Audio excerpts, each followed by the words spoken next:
It's nearly Christmas. I'm back home.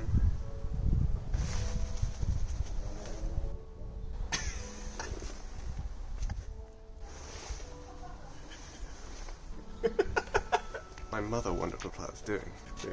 Doing a woodworking project whilst I'm here because my dad has tools, so it's going to be interesting to see how many of you can actually guess what I'm making before it's all done. 2 lots of this stuff. It's 6 centimetres wide by 4 centimetres tall, and we've got 4.8 metres of it.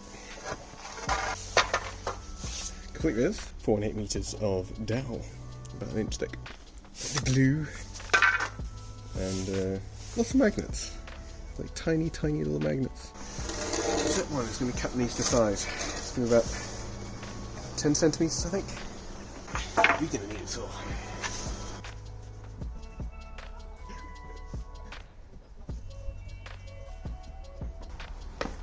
Alison, if you don't know how doors work, how am I going to trust you with a chop saw? How long it would take for me It's, to have to honestly, Mark, it's not just you. I struggle with that door and then it sticks. Oh, he's just showing off. Whoops.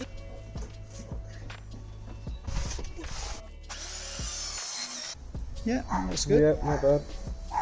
Not bad at all. So yeah, the next step would be The holes. the holes in the top. Make a deck. It's not bad, it would just need to be deeper. Yeah. Because these aren't going to be very long anyway, they're going to be about that long.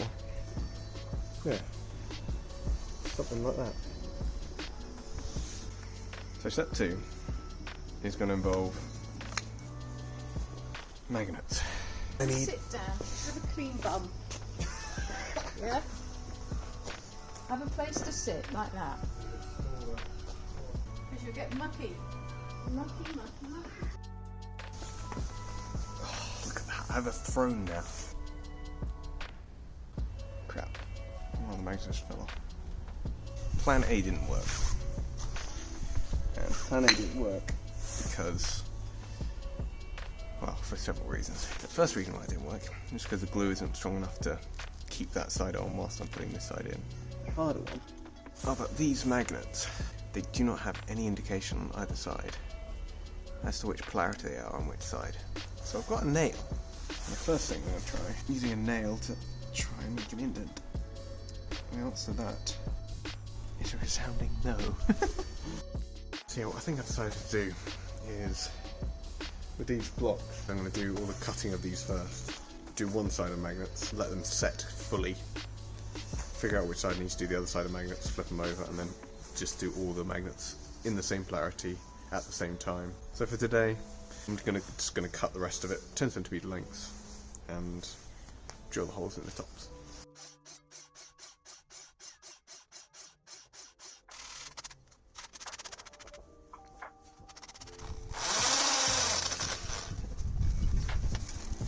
That ain't gonna work. That, oh, it's a tight fit. But, you know, that kind of works. Certainly snug. Now just do all the others.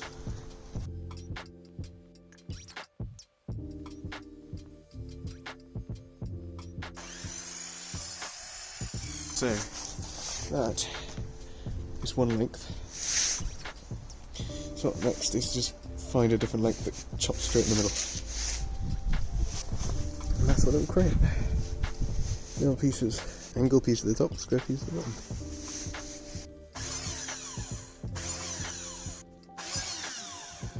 And there we have it. Tons of identical little bits. I don't know exactly how many I've made. I need at least 50 odd.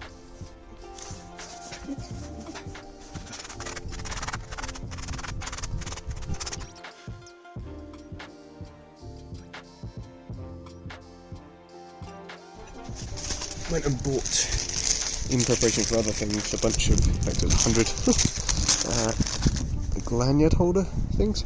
So I've just cut the middles of some of those to stick onto the side with the glue. And that just means that we can stick and take out that label, and we can switch out what any of the things mean, which is cool.